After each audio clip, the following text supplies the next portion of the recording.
Good evening.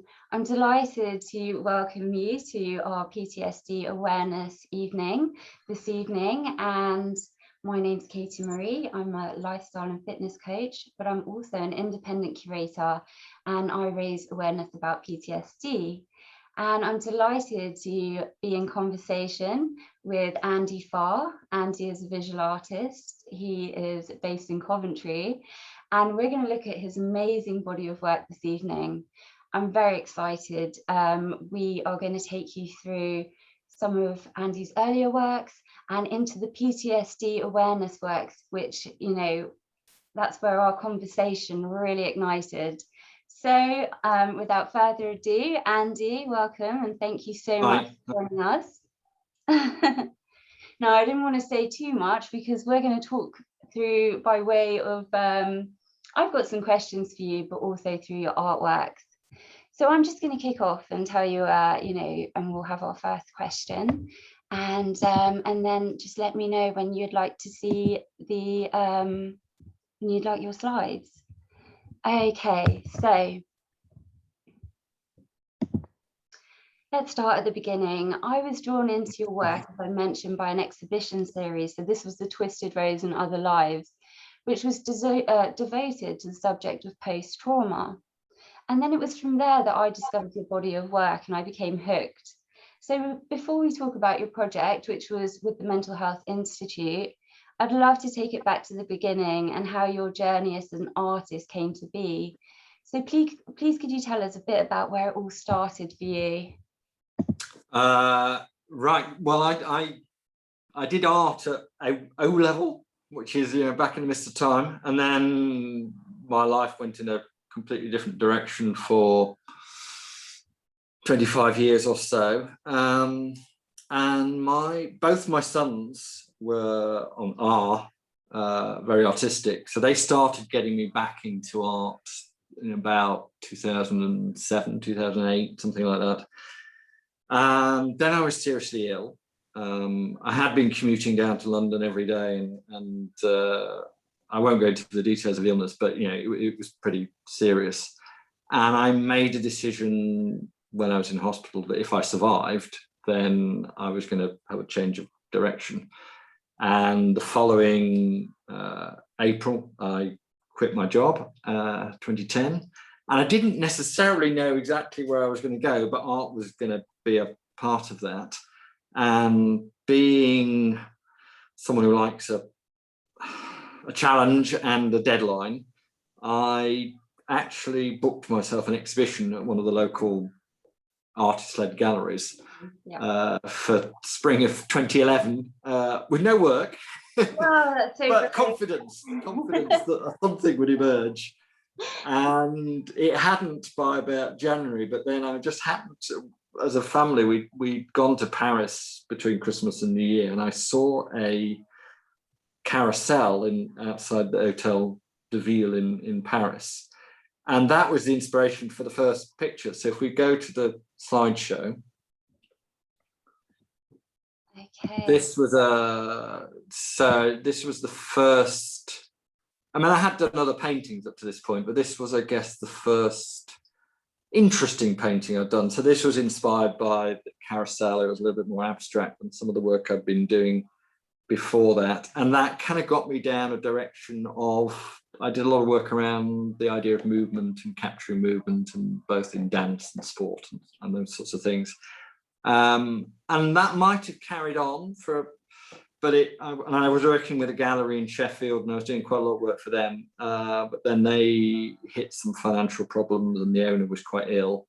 And it was also coming up, at that point, it was coming up to the World War I centenary. Yeah. And both my sons would have been about the right age to have been conscripted and sent off to Flanders to be shot to pieces. And I wanted to do some work with young people to try and get them to understand that, 100 years ago, this would have been them, that this war had some relevance to their lives, even though, all they were seeing was sort of black and white pictures on archive stuff. So I actually, and I kind of drew upon some of my previous background in marketing and stuff, and I put together a proposal for the Arts Council, and they gave me some money. And they gave me some money to do a project working with schools across different areas. So I worked with 5 or 6 different schools by the end, across different years. One in Leamington, which is where I was based at the time, and then a couple in Yorkshire, one in Lancashire, whatever. So one of the pieces from that. So if we go to the next painting, next slide. Yeah. Yeah. So this is actually based on the War Memorial in Newcastle, but the 2 figures in colour in the War Memorial actually just, like all the other figures, sort of based on 1914 kids. And I then transposed two of one of my friend's kids into that painting and tried to create this idea that, trying to bridge the 100-year gap. And I did a few other paintings where I took contemporary teenagers and put them into old paintings. So I did one based on Nash's The Men in Road, and I did another one based on working with a school. We recreated Singer Sargent's Gassed painting, The Line of Soldiers. And I think that seemed to be it seemed to connect it really to the kids. Yeah, absolutely. Just looking at the relationship, yeah. Absolutely. Sorry, I didn't mean to interrupt you. It's fascinating though, looking at that, how they can touch and have the empathy to another human. It's not their part. I don't know, it's just it's so warming and it's so touching, and it really makes you feel funny inside. It's like, it's not just it's something that's getting me in the heart, you know what I mean? And it's weird because I've seen pictures of those kids now, sort of 7 years on or whatever. So it is quite interesting. And that's the sort of that World War I thing. I mean, I wasn't interested in war. I was interested in the stupidity of this particular war, which, if you understand, the geopolitical environment around it, it was basically, millions of people died for pretty much no reason, because a few suffering and bereavement and conditions that come from that, and the soldiers exposed to these things that, it's so much. There's so much that is sacrificing that you take into account when these things happen in the world, and it's just, and that's why it's so important that the connection with the children, looking at the soldiers and trying to understand and connect with that story, even knowing it's not their reality now. It's, that's what's so,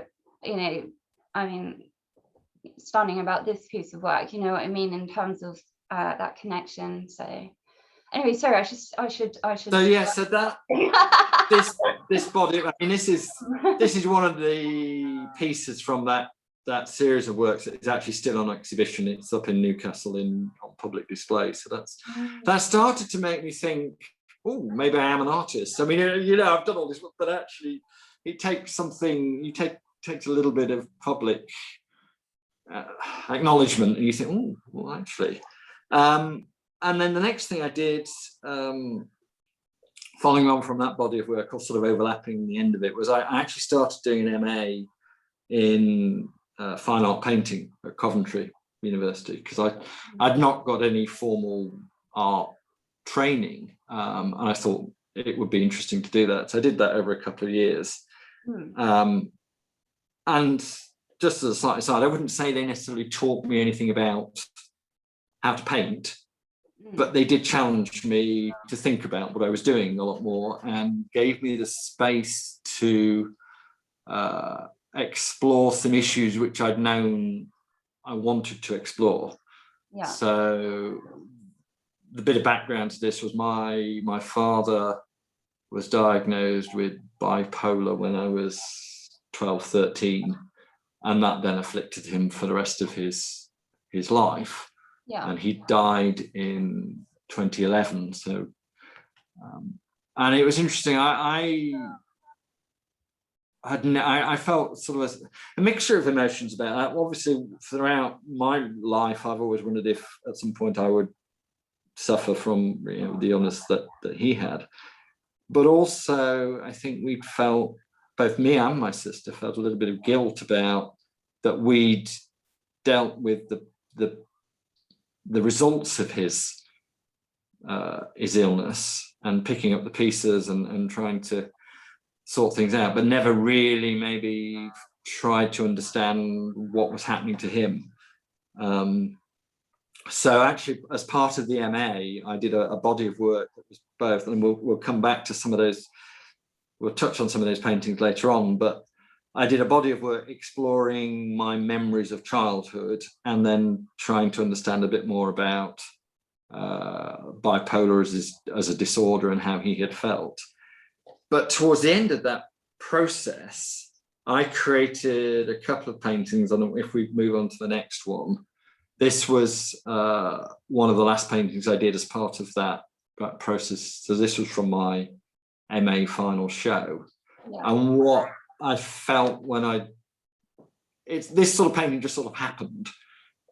It was one of them more where I didn't really know at the start of the painting where it was going to finish up, but I thought it was interesting from my perspective that in a lot of the paintings I'd done, the protagonists were looking back out of the canvas at you, whereas this one I was looking the other way. And it felt to me like I'd reached the end of a journey and that actually I could now move on, and I was looking forward rather than backwards. Yeah. So I'd found that whole process of producing the body of work very sort of cathartic for me in terms of getting out quite a lot of my memories and emotions and feelings and understanding things a bit better.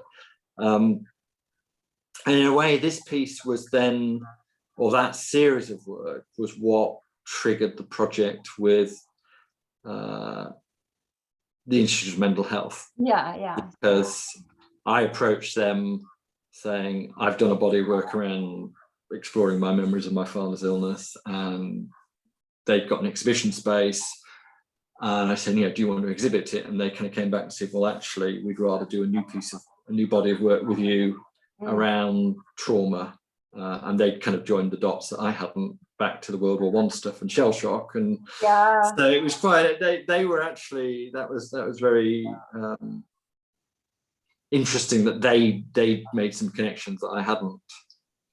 It's really interesting as well, the fact that, you started there, which is, which tells us actually a lot about PTSD and some of the effects on the body, because they're so extreme on some of the soldiers. Oh, absolutely. I've watched the videos of some of the vibrations that they have. I mean, I think my vibrations are extreme, and it's it's the fact that people at the time didn't necessarily know how to deal with it or how to cope with it. So I think it's really fascinating you started your journey there, but also that then you went on this journey with looking at trauma and how it affects different people in different ways in society.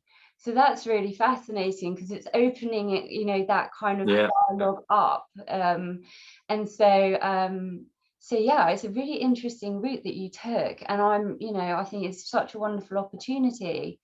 And I look at this your self-portrait, and I feel like there's still things to be discovered, or maybe what I mean, but ultimately you've got that blue sky outside, you've got the looking out, and there's you've obviously made a certain sense of things to be able to have that aspirational moving forward.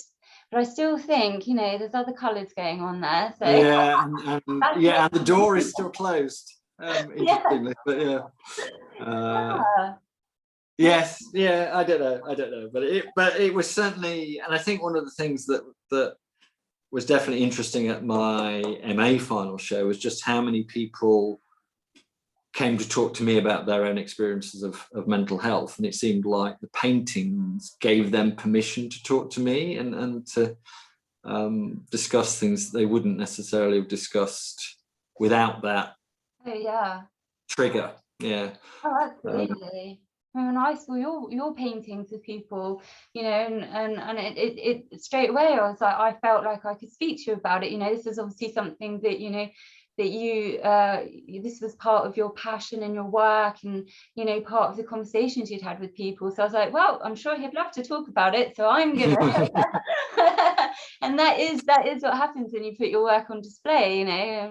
It's really interesting. So Yeah, well, let me see. So I was gonna ask you a quick question here. So I'm gonna have to stop the share for a second. So all right. So, well, now we've talked about your career. So we did talk, about it being a bit of a leap of faith, really, because you weren't 100% sure where it was going to go, but once you'd had that time, once you'd had that illness where it was a life-changing kind of what to do next, it is a really brave decision, following that illness, to back yourself and to go forward pursuing this new career, and the reworking of what you'd previously mapped out as what your direction would be. So what we both seem to have experienced following illness is this overwhelm to need to be authentic and to show the true spirit. And I can see, and as I've seen your optimism and your trepidation in your series of works. So let's talk about your moment of transition. Your first exhibition, that moment that really marks a transition into the art world as an artist and signifies your departure, at least from now, from the commercial world.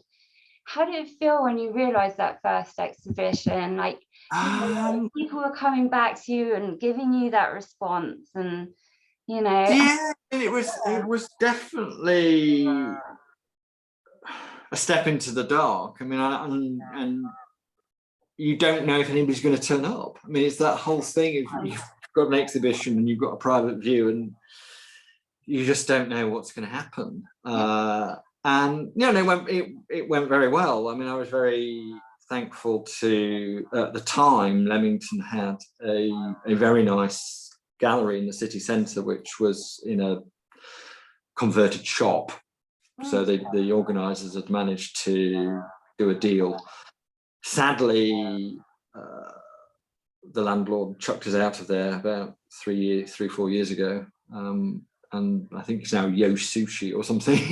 but it was a great gallery space, and it really, because you could book it for 2 weeks or whatever, and wasn't particularly expensive, and then it was it was in the centre of the town, so you got a reasonable flow of people, but yeah, no, that definitely was scary. Absolutely. But I don't know. For me, I have to do. You kind of got to put yourself out there, and then you see what happens. And what's the worst that could happen is that nobody turns up. But that's not. That's okay. Yeah, but it is interesting. So I mean, I was very lucky that, I mean, again, these things sort of, if you don't do things, then you can't be lucky. It's that. So someone just happened to come to that exhibition who had a gallery up in Sheffield. She's a bit of a crazy woman, in many ways. I mean, I think she is bipolar as well, as I found. So she has her. She can get very enthusiastic about things, but then doesn't always follow through. Yeah, it can be very challenging, because you have that enthusiasm, and then certain things start to be like, oh, but what about this, or maybe that's and it's, so you sort of learn to work with them, and also learn to expect that there'll be periods when you don't hear anything. And you've done a piece of work. So I did some work for her for an exhibition, and then I thought I didn't hear anything from her for ages, and then suddenly she turns up at the door, and she's full of enthusiasm again. Exactly. See, that's the thing. Sometimes people are quietly following you, and then they turn up and they're there for you. And I think that's the thing with mental illness. You actually raise a really, really interesting point, because you are a bit, you do have these times where you're like, I really want to commit, and you're all excited, and then the next day you're like, oh, I don't feel good, oh, I don't know, and and sometimes as well, your medication, it can affect you, and it's just like, it is that really interesting, it can be quite difficult to make plans with people. I know I'm pretty good, but I will take the stress on myself, you know what I mean, and then I'll realize that I'm actually maybe not looking after myself. So, I totally understand what you're saying there. So Yeah, but that's really interesting, that, it is really hard to kind of put yourself out there. You don't really know who's going to notice. But what I would say what's been really important to me is the fact that you're online as well, because I can't move around so much. So you putting your website, your videos, your Pinterest, your Instagram, like, for me, that means I get to connect. Whereas I might not have been able to travel. So I'm really grateful that you also showcase it online for, like, people like, not for people like myself, but it certainly is, it's very interesting, because my website is not a traditional artist's website, and I have been criticized for that. So someone who I'm complimenting you. So no, now. She was the person who criticized me was she's a curator, and she basically said, well, I'd expect this on your website, and there isn't this. And actually what there is quite a lot of background to the paintings and the projects. And a lot of authenticity with the people who are involved, and a lot of connection to community, and very much so, So well, I think, and we'll get onto this when we look at some of the Twisted Rose stuff, but I do feel a lot of responsibility, because now after I've done the my own work for the MA, I then, with the Institute of Mental Health, did a lot of work with other people telling their stories, and you do feel you have a lot of responsibility to those people, because you are telling their stories, and often they themselves are revealing things, not necessarily in graphic details, but they are revealing things to the world that they've not necessarily revealed before, and that process in itself can be quite powerful for them when they've actually done it. But there is definitely a point where you have to make a decision. Am I actually going to put myself out there with my story? And even though people won't necessarily connect it back to you, some people might, your husband might, your partner might, your whatever might, and that's where it gets. And I see also in some of your work, some people are slightly abstracted, whereas other people, not so much. So it really depends on their level of kind of, Yeah, I mean, we can talk. Shall we go through some of the Twisted Rose stuff? Because it is interesting how, and I don't know why some are abstracted and others aren't. It's just sort of what happens. I mean, personally, I'm quite happy not to be abstract, but with sometimes people do want to be kind of, a bit more, not necessarily the focus, what I mean, but they want to be present, and they want to, so they want this kind of their aura to be there, but not necessarily their face. Anyway, so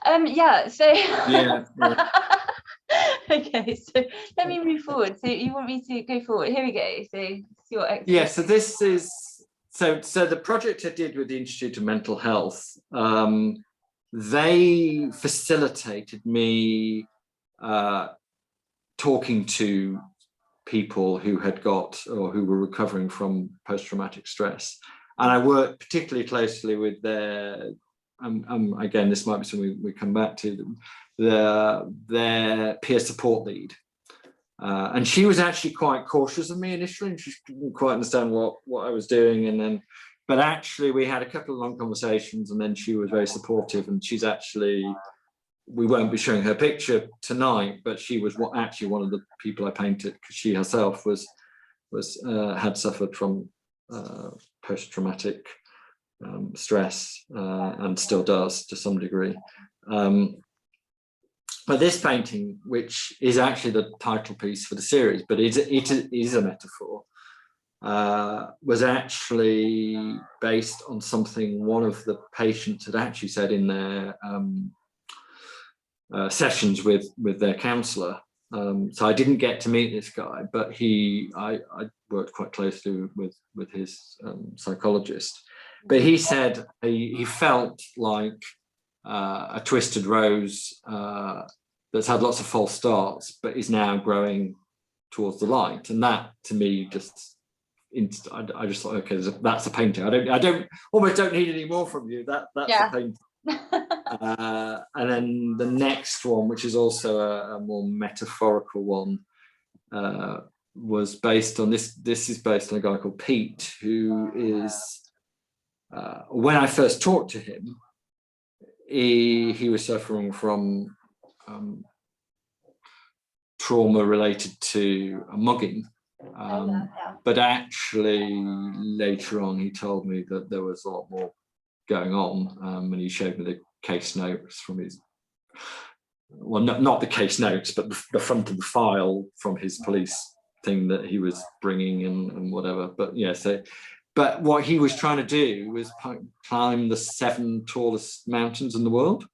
Amazing. So the 7 summits, they're called, and he'd done about 3 of them at the time I saw him, but Everest was his kind of like his ultimate goal. Yeah. And he said to me, which I thought was quite interesting, was that, and I guess you might empathize with this to some degree, he actually felt safest when he was on a mountain, climbing. Yeah, like the solitude and the solitude, but also the focus that he had to have. You go from hypersensitivity, which is uncomfortable because of all of the people and the noises, to actually your senses being totally awakened by your environment, so the cold air, and yeah, as he says, the focus. You're driving into, you're not thinking about trauma, you're thinking foot in front of foot. I've got to get up here. That's what you're thinking. But also I do personally enjoy a bit of solitude as well. So it was, so it might feel counterintuitive. So actually the way I tried to create this was, so actually the bit below the mountain is the nasty, horrible black bit, whatever, and actually the mountain itself is this sort of epitome of kind of solitude and quiet and solace. It's got a point on it. It's very precise. It's an angle. Whereas it's taken from still kind of like, that a bit like with what your flaw is a bit like on a self-portrait, where the colors are kind of coming together, kind of separate. It's got some red in there, a little bit of maybe trauma there, but then the mountain itself is very clear, and it's quite defined, and it's very beautiful. So so he loved the painting, and so I did him a second version of it, which he's got, because this was going on tour around a few other places, but he wanted to have a copy of it. So I did 2 versions at the start and let him have whichever one he wanted. So absolutely. But they're very kind of the same idea. But as I say, they were much more metaphorical. Some of the other paintings, so if we move on to Anna. So there were 2 people I met after the first exhibition. So actually Susanna, who's Anna's friend, actually just came to see me and was sitting sort of off to the side of the private view, and said, can we have a chat later on or whatever, and sort of said, would you paint me, which was interesting, and she told me a little bit about her story, and then she also introduced me to Anna, who was her mentor.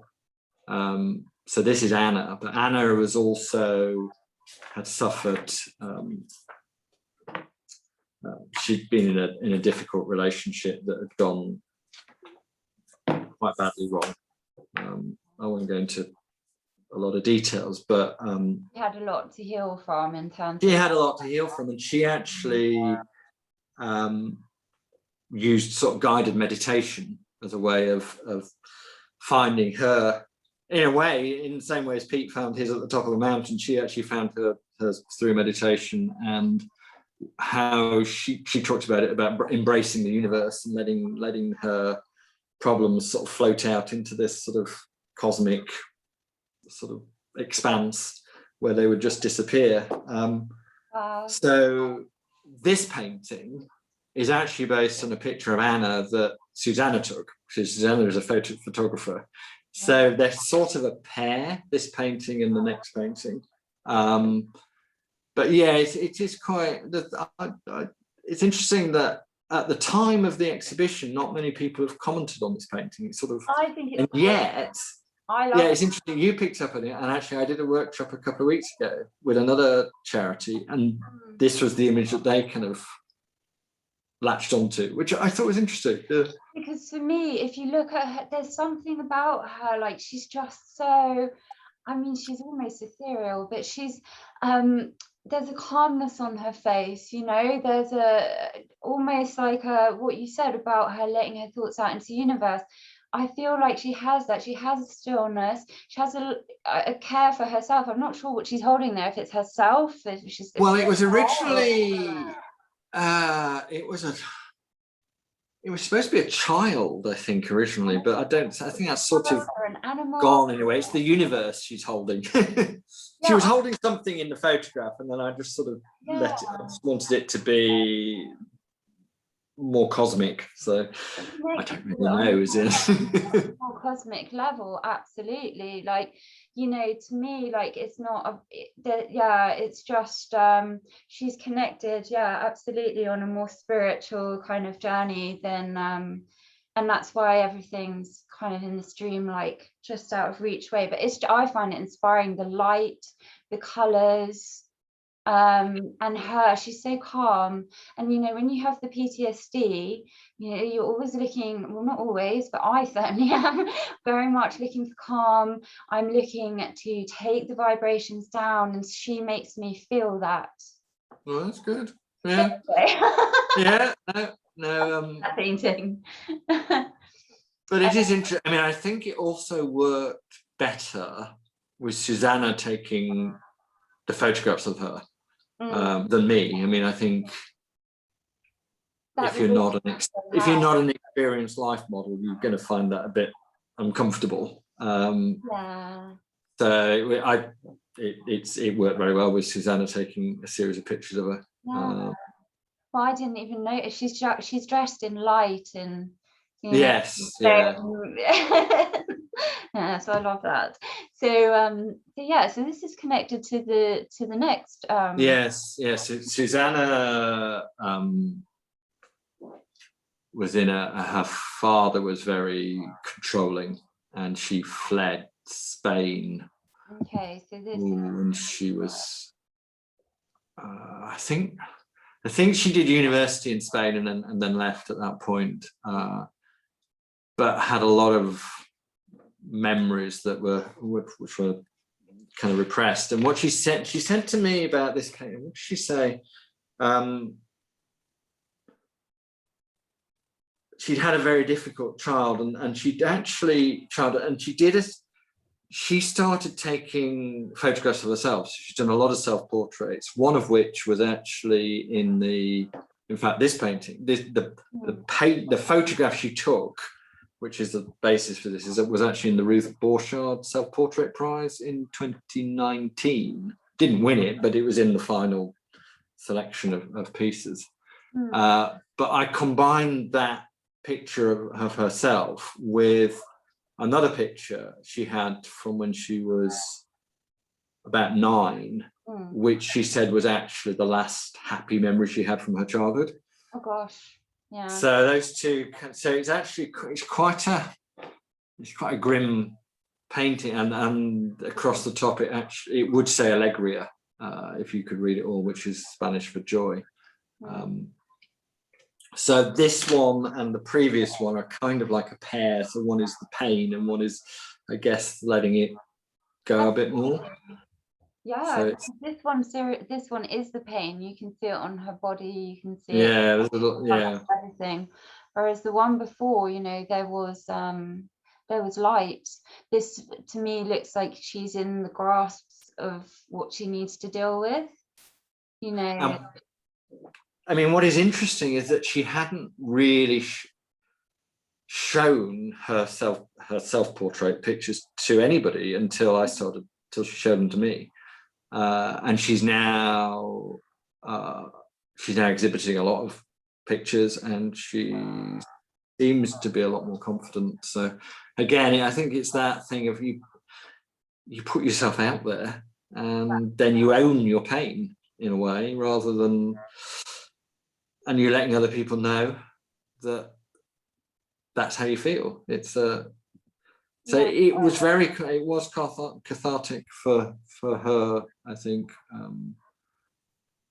Some of the others, they just told me their story, but I think for Susanna, this is definitely part of a journey that she's been on, is still on. Absolutely. I mean, it looks like a lifetime. I mean, I don't like to say it that, but you know what I mean. It looks like a very big journey. It's not. Yeah, I think so. But she seems to be. I mean, I saw her. I saw her again about a year after I painted this, and she seemed much more positive, and certainly from her, I see her social media stuff, and we occasionally exchange a message, and I get a sense that she's in a much better place. Well, that's interesting that that certainly this would be one of the experiences that helped her to move into that space where she could explore herself, and not, she could actually explore this for herself and claim her body and her emotions and start to self-express. And as we see in your past, once you start to self-express and release, there's a calmness, that her body's opening. So yeah, I mean, that's really fascinating for you as the artist. It's not just about the audience, it's also about the people that you've met and who you're portraying, and how you kind of are sensitive to what they're going through, and bringing out the aspects. But I think that's what is interesting, because I expected, and I think the IMH expected, that this was more about communicating to a public, an audience, about and helping them to understand. And actually, I think whilst to some degree that happened, and in some of the exhibitions we had a lot of people talking about stuff, I think the biggest effect was actually on some of the participants, in terms of helping them to tell their story and helping them to move past aspects of their story and embrace it and own it, which wasn't necessarily what I expected, but it's quite interesting. And trying to understand why it is that happens, and whether it is the process of telling the story, whether it's the process of having a story turned into something, whether it's the seeing it in public. I don't know which. Personally, I would comment here, because I do actually personally, prior to my adult diagnosis with PTSD, should we just prior to my adult diagnosis, I was quite camera shy. I was someone who didn't feel the need to take my image very often. If I did, I didn't really put it out on social media very much. There's the odd picture from my personal Facebook. Once I developed PTSD, I had this real need to talk, and I had this completely different connection with my identity. So because I'd basically had to, I'll come back to your images in a second. We'll have a little chat.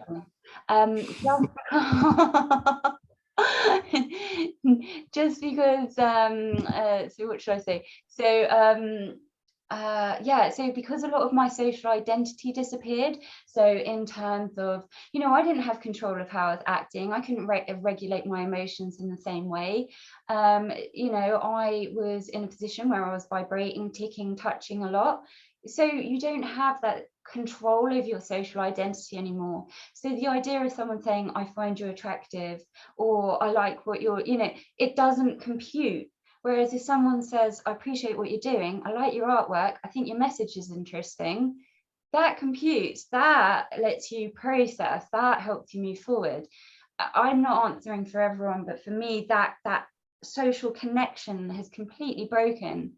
I'm not saying it will never come back, but I'm not defined by anything really anymore. As much, I'm all about kind of expressing the experience. And so, I think that the fact that people, to be in a painting, to be in that dreamscape, escape, to be in that kind of beautiful image that's removed from your trauma, slightly. I mean, for me, I think that would be wonderful, to see myself in a different state. You've got a work that's coming up later, but it's quite interesting. But it's got like a childhood image in it. And in fact, I was trying to explain this to another artist the other day. So I was talking about Jeff Koons, and he does like the balloon dog, and he does tulips. And some people will say, "Oh, it's very kitsch," you know, and it's, how's that art? What's it commenting on? I've always loved Jeff Koons' work in terms of the sculpture, but I could never really say more than it gave me a lot of joy. But what I've discovered is, from the childhood trauma and the adult trauma, to be able to look at an artwork like that and just find pure joy, the happiness of a child, that excitement, it's big, it's shiny, it's bright. Yours in comparison are very dreamy, and but you know what I mean? It's that looking at those childhood things that can make me remember a beautiful state. So if you were to paint me and I was like ethereal, like the lady before, you know, I would look at that as a beautiful image that's come out of my trauma, you know. So I think that what you were doing with the different people that sat down with you is giving them that different perspective, potentially, you know, and so it can, something beautiful can come out of something so otherwise, let's say, challenging. No swearing. Well, it's interesting. It is interesting because we'll get on. There's a painting in this set called The Puppeteer, which I wouldn't necessarily say was a beautiful image. But one of the things that Zara, who was in that, was said the process revealed to her that there was beauty being within darkness, which was interesting, and it wasn't a comment I was necessarily expecting, because it's quite a brutal. On one level, it's quite a brutal image. It is, yeah, absolutely. I agree with you. It's coming up, so we'll definitely have a look. But that's something that stood out to me as something that, you know, so I love the mountain, you know, and I guess I need that kind of outside of myself experience, something you know what I mean? So different paintings speak to you in different ways depending on how people emote their trauma. So do you want me to go back to sharing now? Yes, we'll go back to sharing. Because there was another one that you wanted me to talk about, which I will talk about. I want to talk about all of your work. You know, I pretty much throw my questions away now. I'm really excited just talking through everything. So yeah. So would you like me to keep moving? Yeah, let's go on to the next one, because this sounds fascinating. Yeah, you go ahead. Because one of the questions that people ask me is, you know, how do I cope painting other people's pain in a way, or painting, you know, or with the hearing of the story. That transference on you of other people's trauma, and then you kind of translate that into the canvas, but obviously you're also seeing that side and so sorry, yeah, that was going to be one of my questions anyway. Like, how do you deal with that? Like, how do you and yeah, it's interesting. I say most of the time it's not because I'm just the conduit in a way. I'm just the thing that turns their story into art. So almost the story can pass through me or not onto the canvas, if that makes any kind of sense. But this one, I think, because the story behind this, and I won't go into a lot of detail, but the story, if I say that whilst it looks like that's one family, it's actually two families, and the woman's the same in all three paintings, but her first two kids died, and she tried to suppress that, and almost then went into another, subsequently got married, not long after that got married, and she never talked about the first two children or what had happened to them and the circumstances.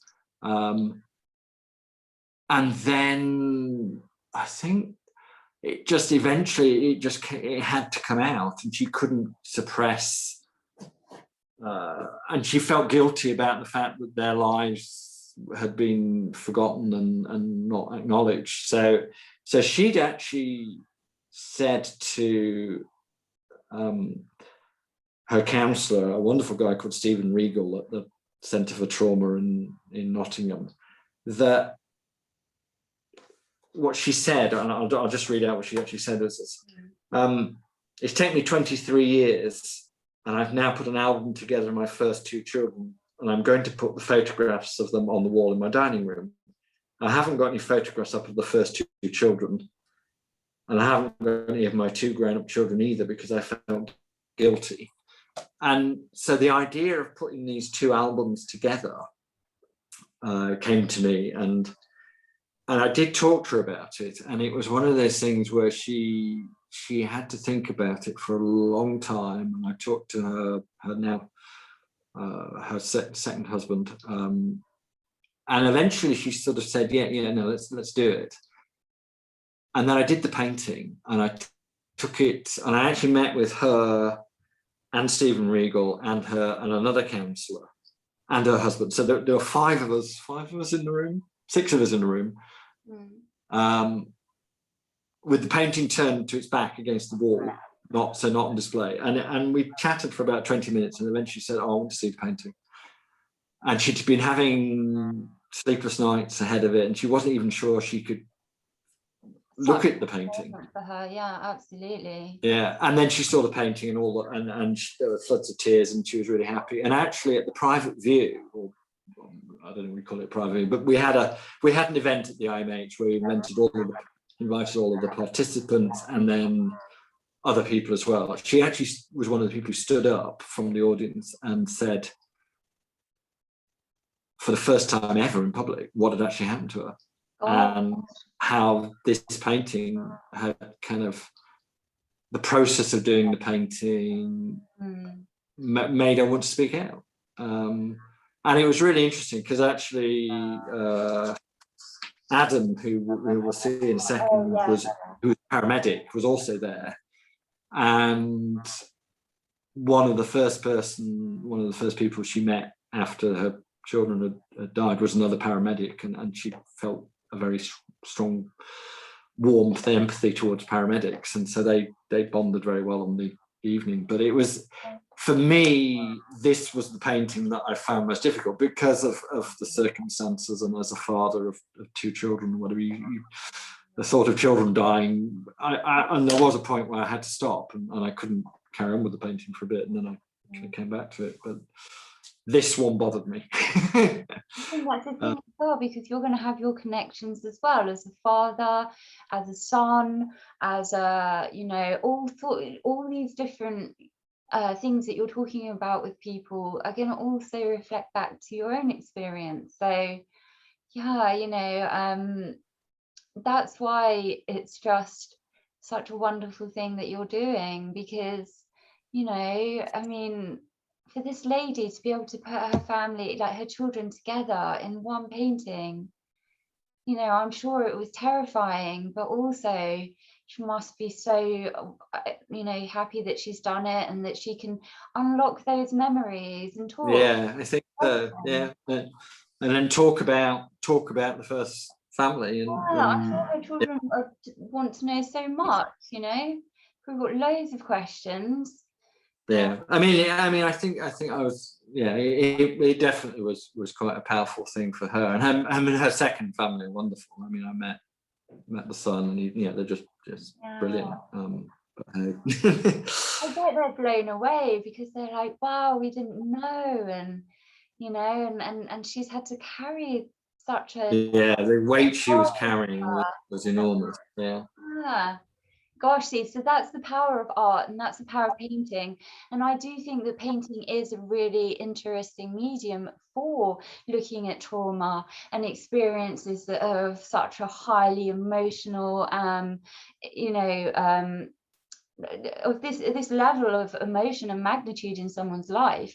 I think that painting is really it's just such a, I don't know, it's just such a great medium to be able to express that.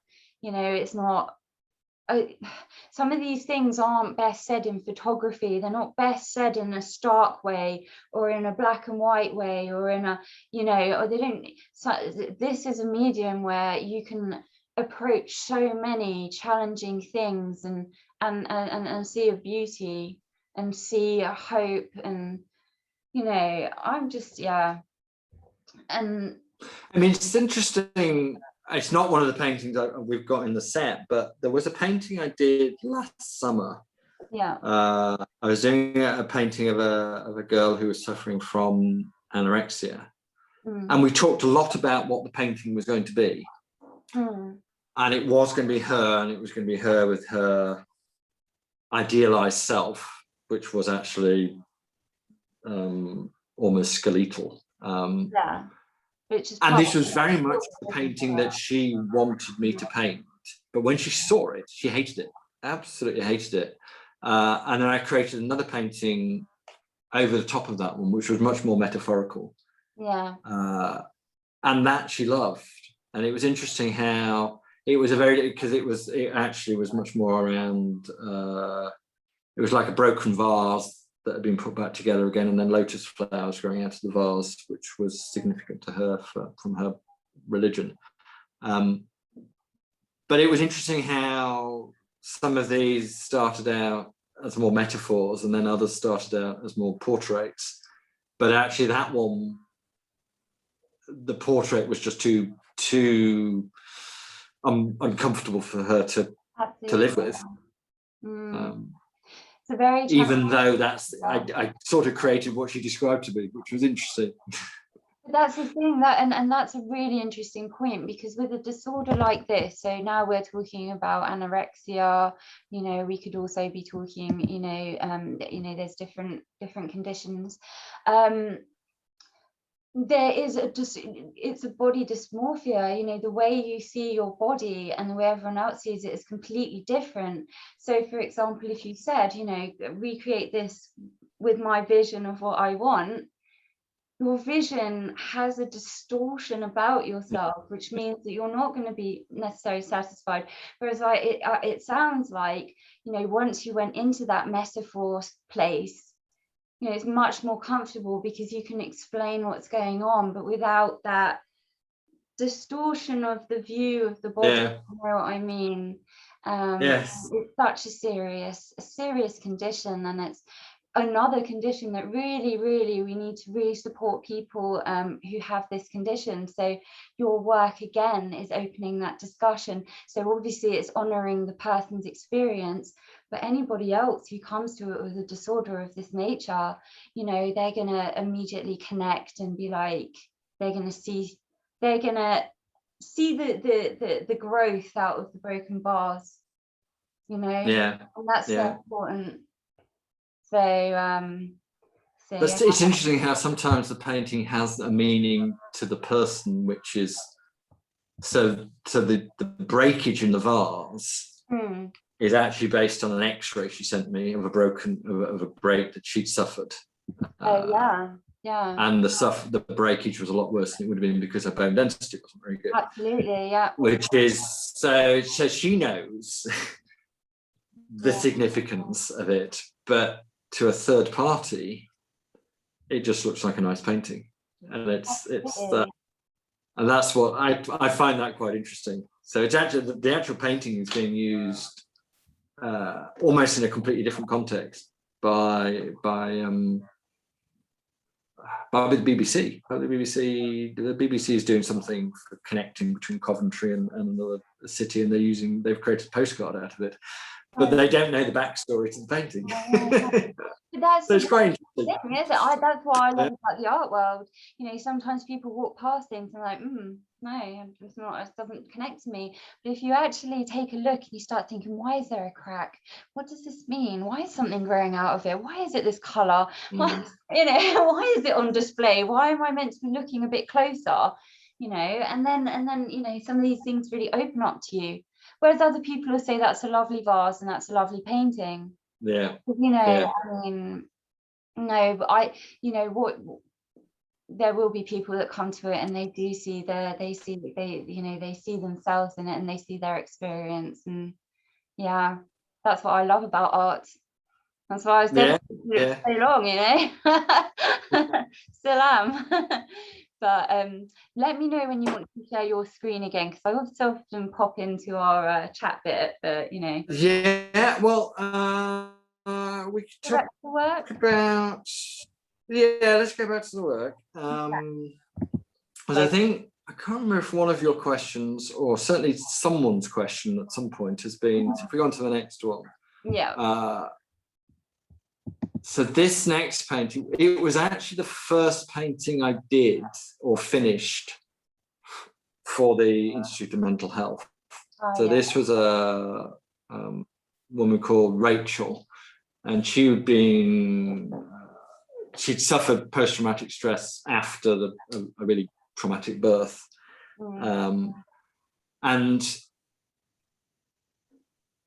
this was the first paint, so I emailed this to her, and I had no idea what her response was going to be. And it was that sort of sense of, this is the first, hopefully I've got something, right. But I had no idea. It was a trepidation. It was almost, I would say there was more trepidation about sending this painting to her than there was when I did my first exhibition.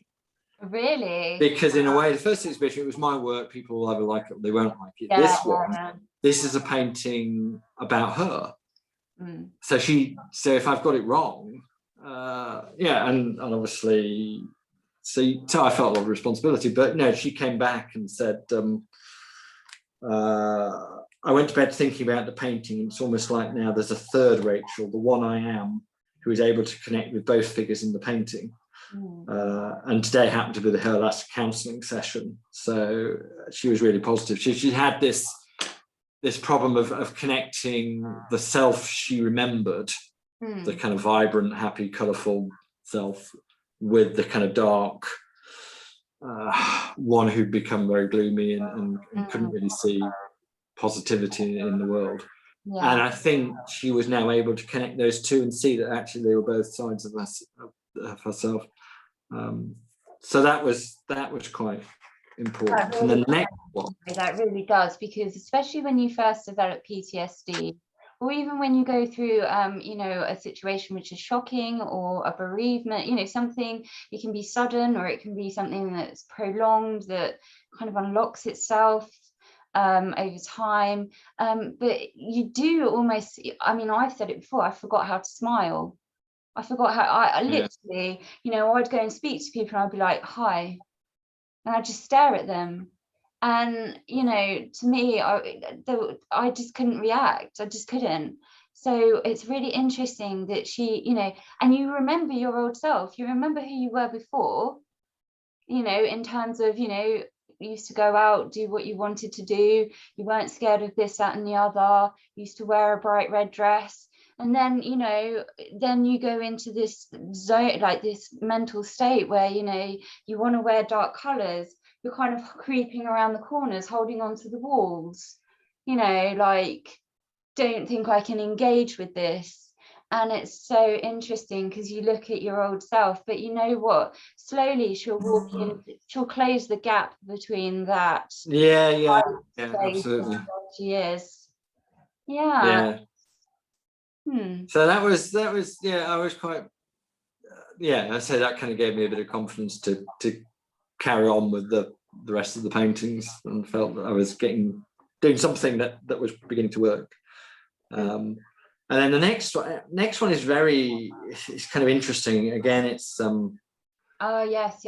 Adam is a paramedic, and he was one of the first people I started talking to, so about February of 2018, and he shared a lot of his story with me, and a lot of it was around the kind of hero complex of a paramedic. So a paramedic is expected to be able to cope with the trauma and the horror that they see, and some of the decision making they have to make about.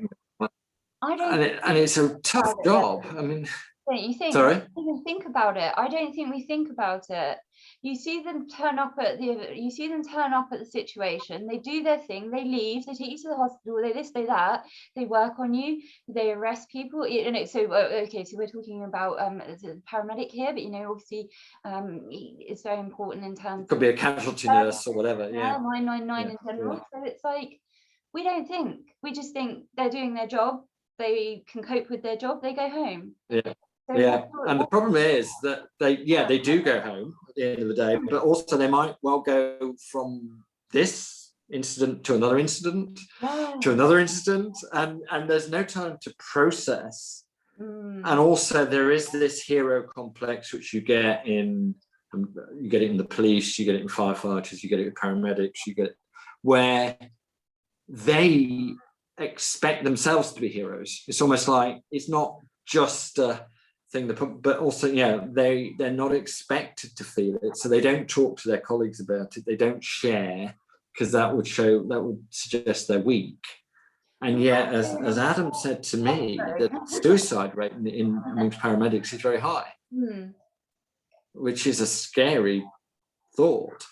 But if you think about it, they're also in an environment where they're probably, so it's a bit like, it's a bit like with COVID in the sense of a lockdown, in the sense that people felt so guilty about talking about their feelings, talking about their own, how it was affecting them, because they're like, well, everyone else is suffering, there's collective suffering, therefore I don't deserve to share. And I wonder if there's an element of that. They're like, well, everyone who I'm firefighting with, or everyone who's in the ambulance service, is exposed to trauma and they're exposed to all these things, so I just need to man up without but actually, if you actually tell somebody who's been through something, share amongst your because that was, in a way, that's the key to this painting. Because when I first talked to Adam, he was happy to be engaged in the process, but the idea of him being in the painting, so that is Adam in the middle of the painting, it took him 6 months to decide that yes, he was going to be in the painting and almost come out amongst his colleagues and say, yes, I suffer from trauma as a result of what I've seen, and other people in the paramedic service do, and let's talk about it. And once he'd actually had the painting done, he then had an article published in the paramedics newsletter, and he was much more, he then became a sort of evangelist for talking about it. But it was quite a big step for him to cross over from doing a more metaphorical painting, say, to actually doing a painting where he's actually in it and he's recognizably him to anybody who knew him as a paramedic. But it was very powerful. And he takes off his jacket in service, and it's actually him. It's him there, the person, the man. So yes, because you don't see that. It's the man. Yeah, because that's his point, is that when they've got their helmet on and their uniform on, they are they're a faceless paramedic. They're just one of however many thousand paramedics there are in the country, and they're not a person. But as he said, underneath the mask of a uniform, we're still regular people. And we have emotions, and there are times when they're helpless to assist people, and that really hurts. They could turn up at a situation, there's nothing they can do, and that's really tough. So Adam was another one that I think this telling his story was very, very important for. Absolutely. Socially, it's really important as well to think about our firefighters, our NHS, our police, our paramedics, everybody, our doctors, all of these people that they literally just go into action. They don't have time to process, they don't have time to stand back, they just have to start working, and then as you said, on to the next. And then later on, when they start to process, it must be so immense. And so it's really, again, and this is what I love. And I had a question about it, but it's not even necessary anymore. I mean, what we're doing by looking through your artworks here is showing the vast amount of people that are touched with PTSD here, and who are touched with things that they see and experience, and it takes time for them to come to some kind of understanding of it. And especially in this kind of service, when it's every day, it's really important that what Adam's done, standing up in front of his colleagues and saying, let's do this, let's talk to each other. It doesn't matter that we're all experiencing different traumas. We can still share and talk about it. We don't have to feel like, oh, well, yours is worse than mine. Let's just express ourselves. So I love the fact that he came forward and he felt that he could do that as well. You know, it took some time, and then he was like, I'm going to do it. I'm going to, you know, put my picture there and who I am as a person. And no, I was very, very moved by the fact that he was prepared to do that. Yeah. Oh, okay, so let's Next one. So next one we've sort of touched on. So this is scares me. yeah. So I did a. So these aren't strictly trauma necessarily, although the lines I think blur in some of these things. So. Well, yeah, I mean, Zara was what I painted. Zara, I did a series of I did about another 10 or 11 paintings last summer of different people in lockdown. And she, prior to lockdown, was suffering from. So she'd been a teacher in China, English sort of foreign language or something like that, and had found, or certainly when she was looking back on the experience, she'd found it quite traumatic. Yeah. And then she'd come back to the UK and had a child quite quickly after. And so I don't know if it was wrapped up in a little bit of sort of post birth. Yeah. But she had become very anxious about going out and meeting people, and almost was seeing lockdown as a positive, because it meant she didn't have to do these things. Oh God, yeah, that's how it started. Definitely mental illness. Yeah. Like, okay, I don't need to do this now. Didn't stay like that, but yeah, absolutely. But it's interesting. She, through a friend of hers, she got in touch with me, and we started talking about what was behind the anxiety. And she actually sent me, which was interesting, because she'd not looked at all the photographs she'd taken in China, and she just did a file. She basically just sent me every picture from China. Wow. So I don't know how many it was, several hundred. And what was interesting, she'd not looked at them for several years. Okay. And when I looked at them, there were a lot of pictures of someone who was clearly very happy and enjoying themselves. And I think she started to look at those herself. There wasn't any real ones by accident, was there? No. No. No. But there might have been. Right. Giving someone her photo you never file. know. Oh wow, but yeah, there was a lot of joyous ones.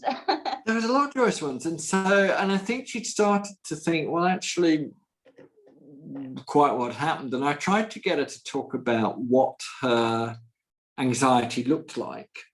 And she came up with this analogy to a puppeteer, and that she was being controlled by her anxiety, and she didn't. And then when I asked her to describe what the puppeteer looked like. And at that point, I didn't hear from her she went dark. Yeah.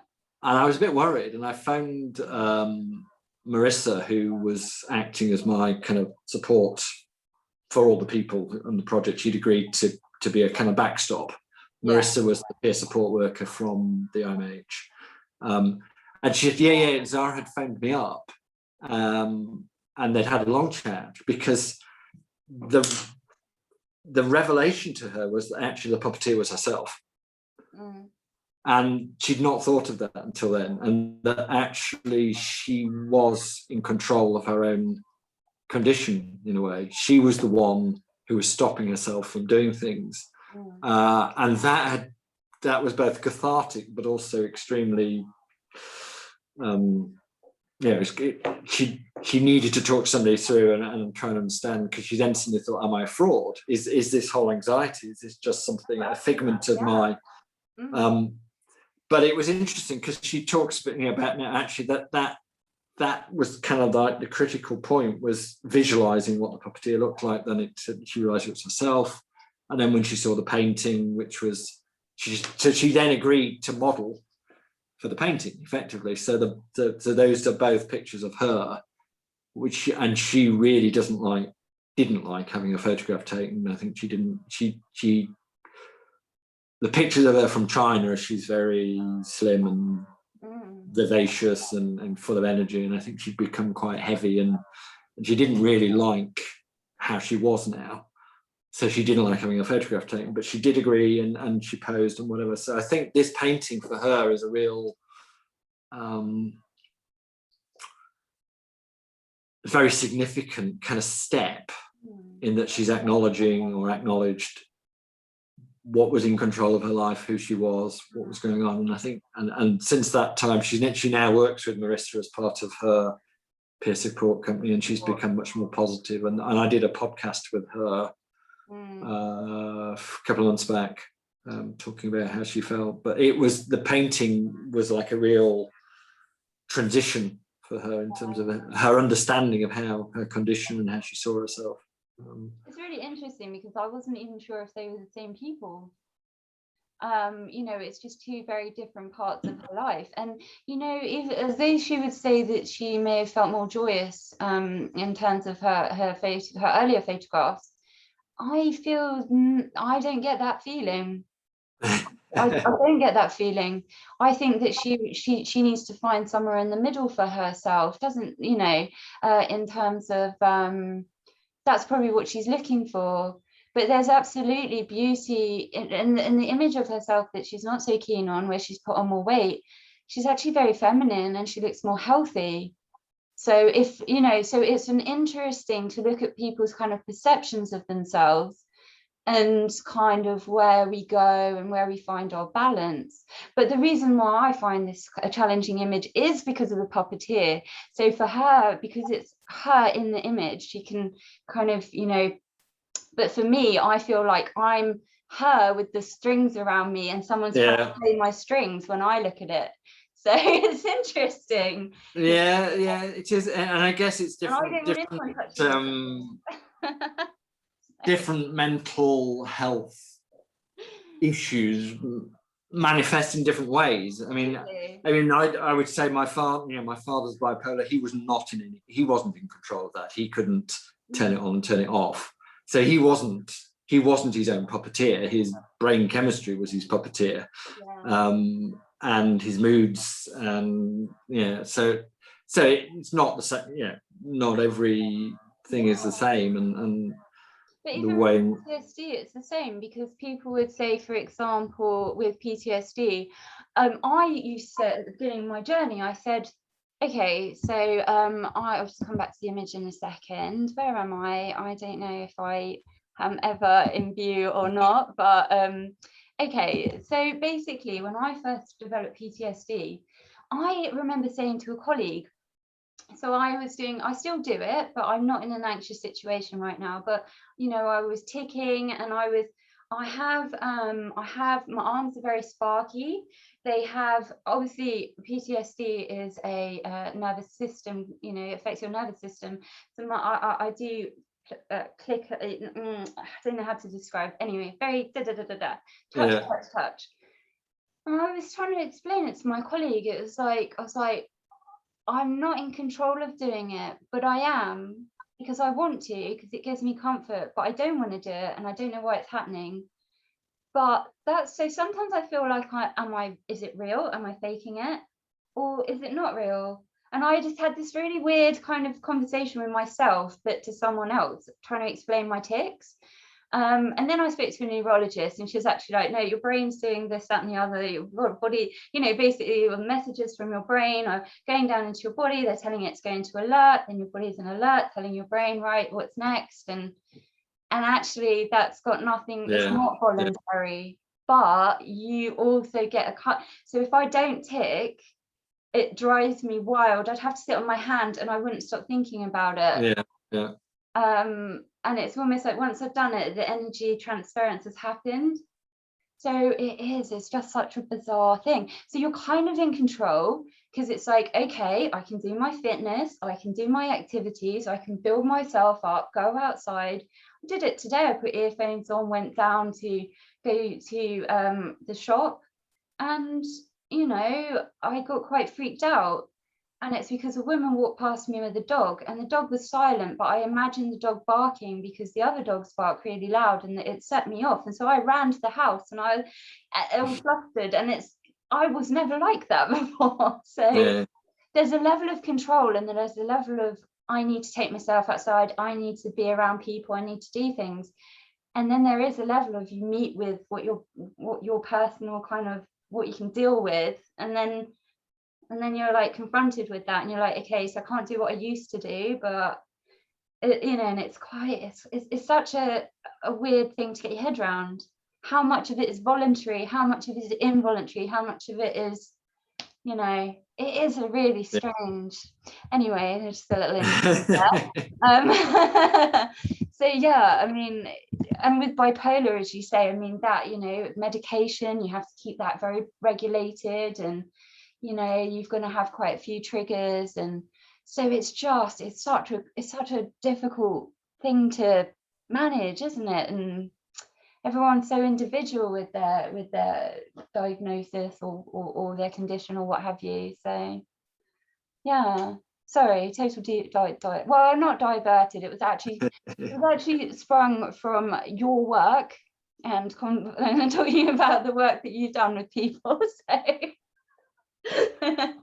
but yeah, so that's more of a challenging work for me, the puppeteer, but it's a really vital one. I think it's really important.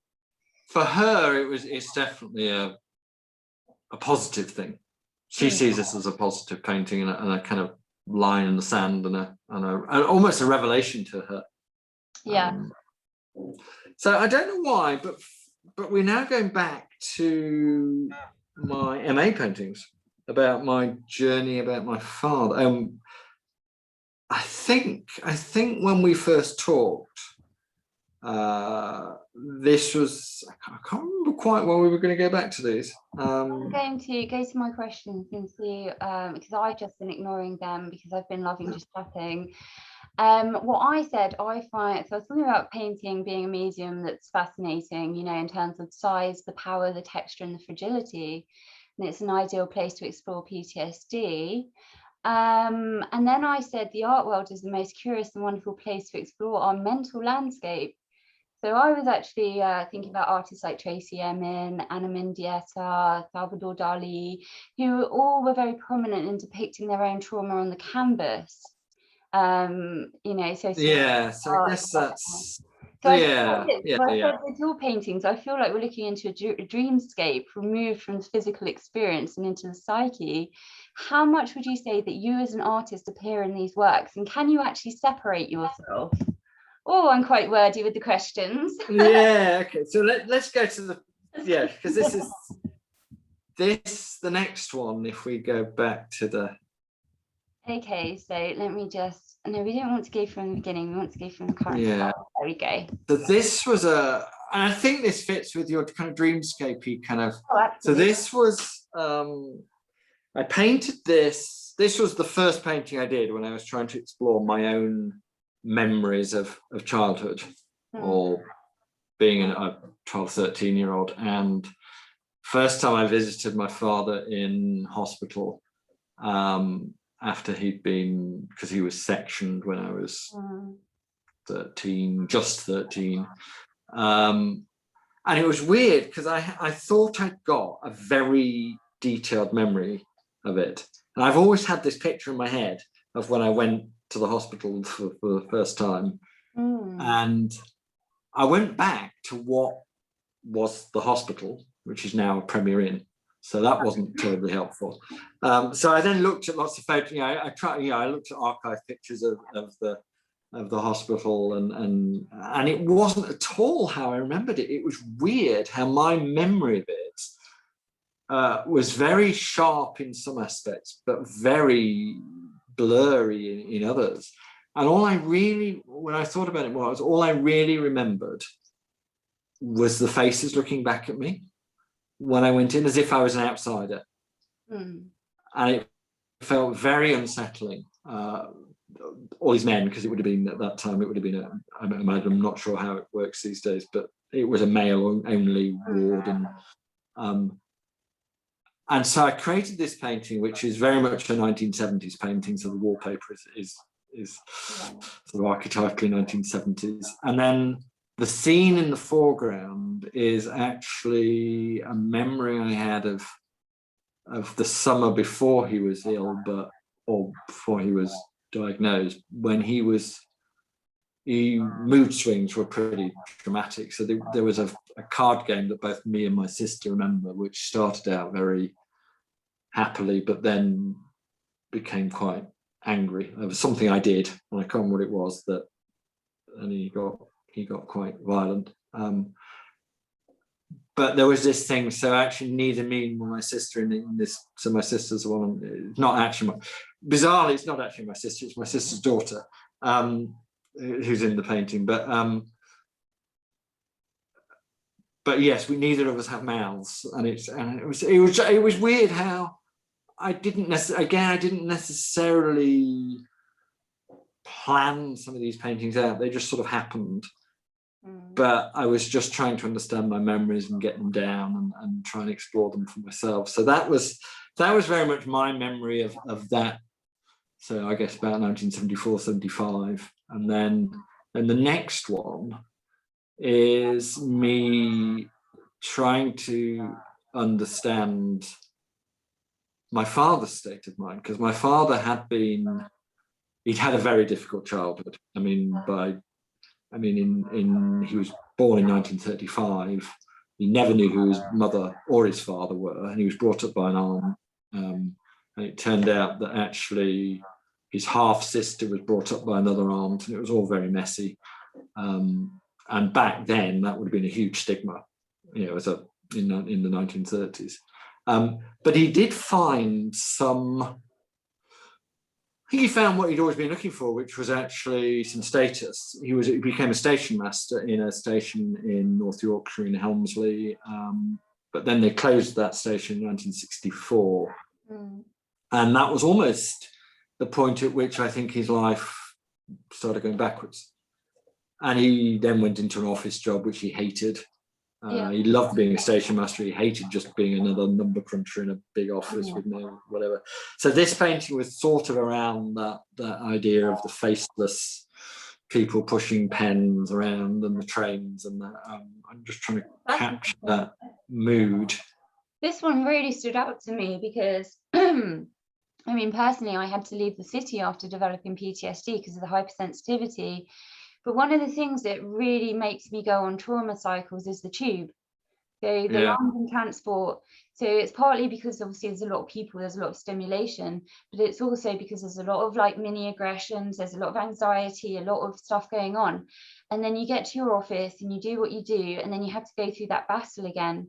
And so when I looked at this, it kind of reminded me of that kind of where I was kind of switching off sometimes, and it's just like, get up, get on the tube, fight your way in, sit at your desk, do your work, 6 o'clock, go back. Well, it's interesting because actually, I guess towards the end of before he was ill, I was doing that same life of commuting into London. I got to the point where I knew I wasn't enjoying the job I was doing anymore, even though I was being well paid and whatever. I just lost any enjoyment from it whatsoever, and it felt like it was a treadmill. So there's probably a bit of me in there as well. There's definitely a bit of me involved. You can do. And then you've got, which I don't know, some people don't see this straight away, but in the top, but then once you've seen it, you can't miss it. But top right, there is a black dog. Well, that's the painting. Great for me, is it? I did not notice. Is that the dog in the corner? That's really imposing. Why is there a dog in the corner? Don't tell me. Because it's the Churchillian black dog stalking you throughout your life. No, I don't know about that. But you know what? It just adds to my overall experience, which is you're really encapsulating that entrapment and not that's what I felt. So that's what I see. I see that. Now the dog as well. I'm just like, oh no, leave. Yes, I know. It's not a comfortable painting. No. God. But I was trying to, so this was all part of my exploration of trying to understand. So obviously, so the first one was my memories of it and how I felt about it, and just trying to get that out. And then this was part of my journey of trying to understand how he was feeling, and what was going on. Because I didn't think I felt very guilty that I'd not ever really tried to know. I picked up the pieces and tried to keep my mum's life together. And I kind of and deeply resented his illness. And I was just trying to start to understand a bit better about how he'd felt. And then the next painting is I then started talking to other people who were suffering from bipolar and trying to get a sense of this sort of yin and yang and mania and depression and the swing and the idea that, you know, it is a swing. Yeah, it's not a definitely. And I say, as I was saying, so I did these three, and there were others in the series, and then the last one I did. Well, in fact, I did two. One which we haven't got here, but so the self-portrait one, which we saw earlier on, was at the end of this series, and it felt to me like I'd explored the subject, and I kind of moved my way through it, and I understood what he'd been through, and I empathized with it, and these works had connected with people. But now for me, I can move on. Obviously that had always happened, and that's not going to go away. But he died, and I needed to understand it. And it was interesting. I actually had conversations with my mother about things which had happened, which we'd not had for 40 years, and we should have had. But the paintings were actually a catalyst for me to talk to my mother and my sister about things. So it was good. But yes, they are a bit dreamy and a bit and maybe unsettling in some ways. But this one's a bit more unsettling. It's not unsettling to me. What it is, it's actually quite fascinating. It's quite relevant to me right now, because I've gone through the journey of therapy, and things have come up along the way. It's not necessarily that happened in therapy, but I could talk about it there and make some more sense of it. But I have, like, as I said, I remember some of the bright, colourful things that went on in childhood.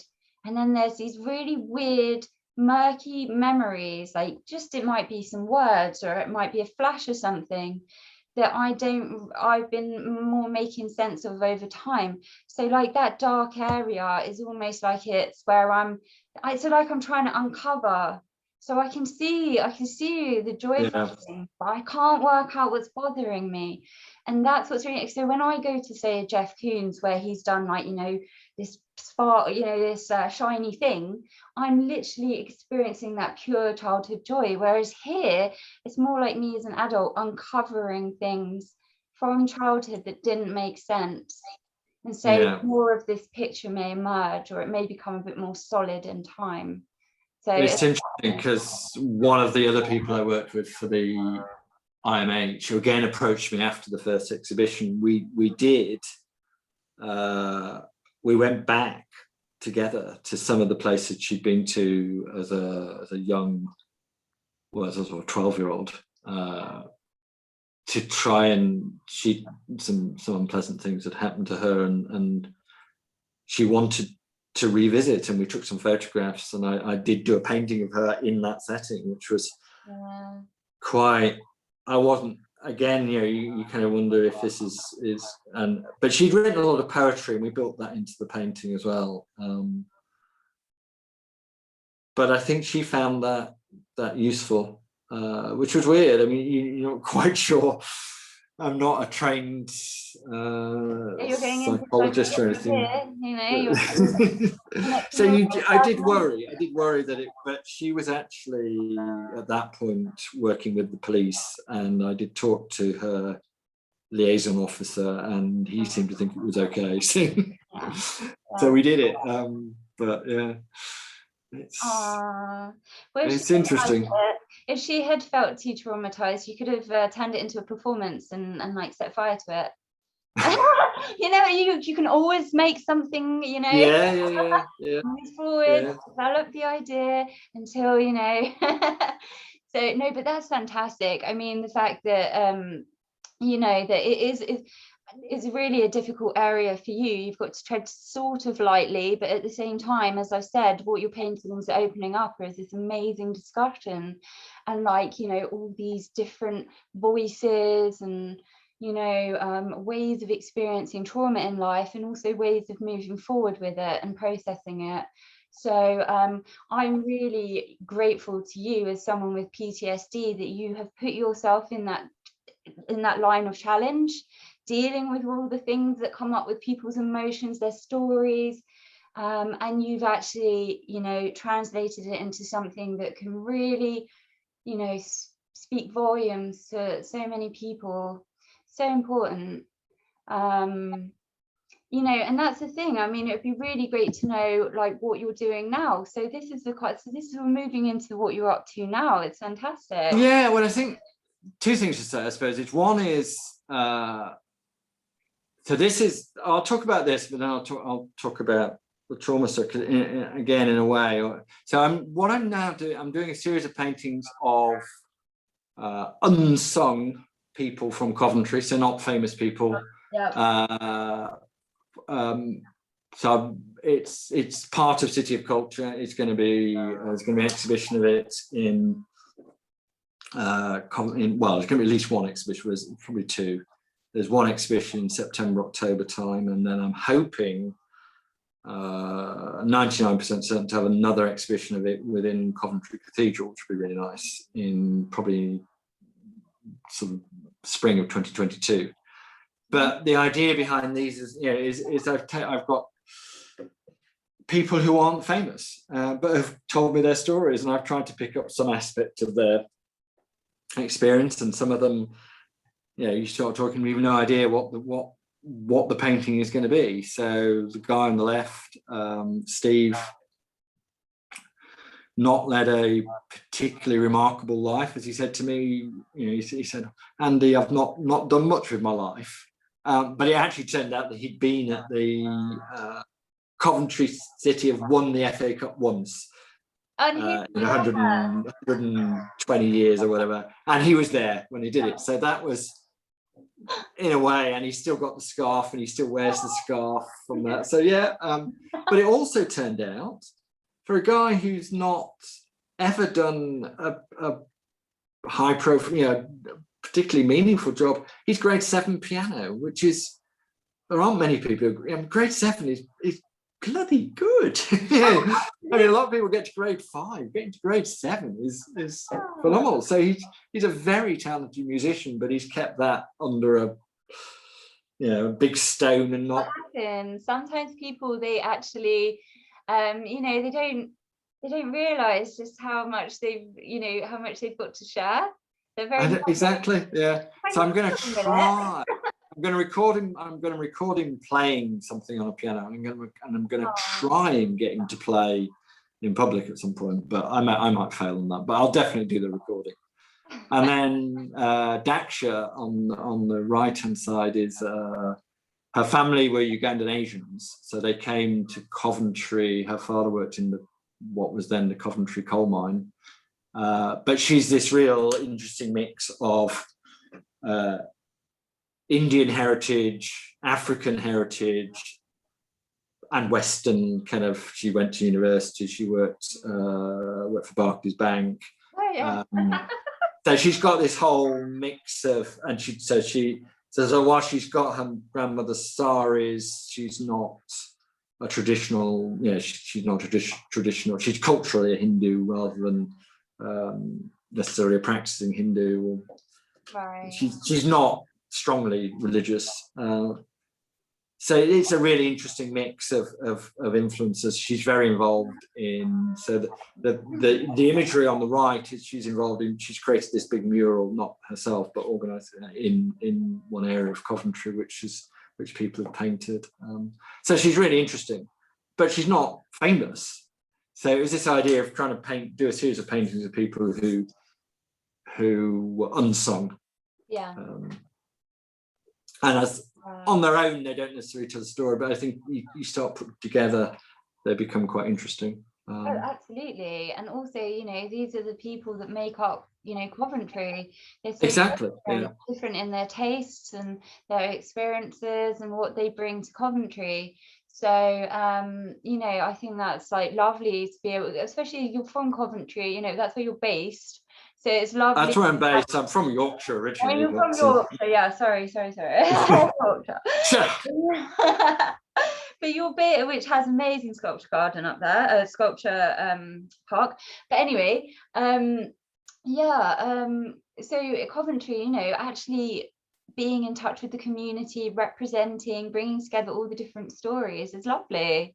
It's really lovely, and you know, we don't need to see famous people. We need to see people. We want to take away the marketing and the gloss and and see people. And you know, so yeah, I'm really excited to see these portraits in real life. Well, you'll get, yeah. So I'm very much hoping that they're going to be in the cathedral. I mean, the gallery they're in October is quite small, but if I can get them in the cathedral, and I met somebody from there yesterday, so if we can get them in there, that'll be brilliant. That's stunning. It really will, because it's an iconic building as well. So that'll be great. But yes, the other. Yeah. I don't know. So the frustration around the other work is that I've still got it all. It's just, what do you do with it? You know what? That's not. But the thing is, you know, you have to think about whether you want to exhibit them again as a collection, and then I would love to, but it's where. You know what? That's not. You know, you can start, because the thing is, you've had consistent shows going. Which is really exciting. I mean, I've had so much to look through and explore, but also, you know, obviously you're talking to a curator here, so you know, exactly. different parts of the country where you can show your work. And what for me, obviously, I'm really, you know, passionate about your work because of the, you know, as I said before, the diversity it brings to what trauma is, and also what different experiences in the community. So, you know, I really champion your work and really think it's important that it's seen. And so people are having these discussions. And what I'd like to say, guys, is if you want to connect with Andy, you want to be in touch. So you've got your website, which is the main place, I think, to go and see things, connect with you, and really, you know, you can see all the social links as well. So that's www.andyfarr. So Farr is 2 R's. So let me say it. So it's one word. So it's andyfarr.com. Very straightforward. Yeah. It's very straightforward. I was lucky that I got in early enough and owned the .com, so that was. Well, I'm a .com as well, and I've got the .co.uk. So, but no, I think that's really important that people, you know, obviously they can connect to you, and they can, you know, find out more. And obviously you've been in touch with the, you know, with the mental health, with the Institute of Mental Health and various, so, you know, you've got a lot of really interesting information to impart. And I just think, you know, keep doing what you're doing, and like, I'm absolutely, I can't tell enough people about what you've done for PTSD. Do you know what I mean? But it's not just PTSD. You know, you've had people who are suffering from anorexia, people who have had, you know, you talk about your father and the bipolar, which, you know, you very much don't talk so much about yourself, but we know that these things are obviously part of you and part of your experience as well. So, you know, it's you're such a generous person in your work. And people see that, and people will pick up on that. And also, as you said, keep yourself out there. you know, and that's exactly how it works. Yeah, I love what you're doing, really. And you've taken that big leap of faith, you know. Yes, yeah. That defining moment where it's like, what do I do next? And this is what you're doing. You're creating amazing discussions and beautiful art. So I'm just so grateful that you came to speak with me. No, my pleasure. Absolutely my pleasure. I love talking about the work. Yeah. Well, you know, and as I said, so we must share the link around so people get to see, you know, get to see the conversation and get to experience, you know, the diversity of people you've spoken to, and definitely connect with Andy. And also, you know, we've got to keep up with when your 2021 show, you know, what's going on. And because when it just remind me, it's September, isn't it?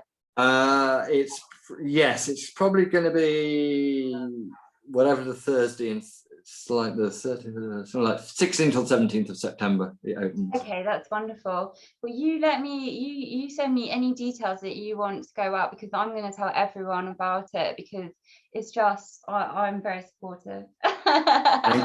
Thank you. Absolutely. Well, I should offer up, so does anyone have any questions for Andy? I mean, we've talked for quite a while, actually, so it's been a while. I'm surprised. Oh, blimey, yes. I know. Oh my gosh. Well, I can't see any questions. So I think we've probably said everything we've got to say in that sense. But you know what? Once again, I'd like to say thank you.